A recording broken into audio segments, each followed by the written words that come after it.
সাথে lunch ready করি।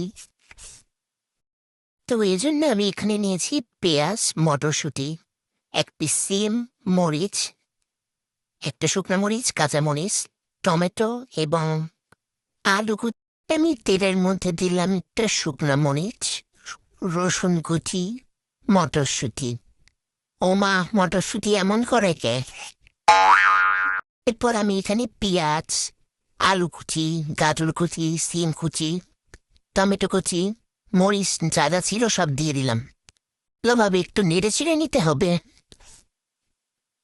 আমাদের যতক্ষণ মন চায় নেড়ে চেড়ে একটু হলুদ দিলে এরকম সুন্দর কালার চলে আসবে।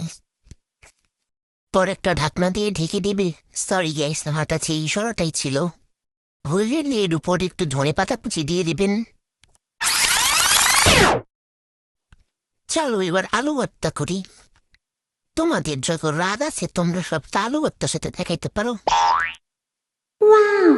ফুলছে দেখো ভাই, ও শেষে ভাত, ভাজি, আলু ভর্তার ডিম সাজাইলাম।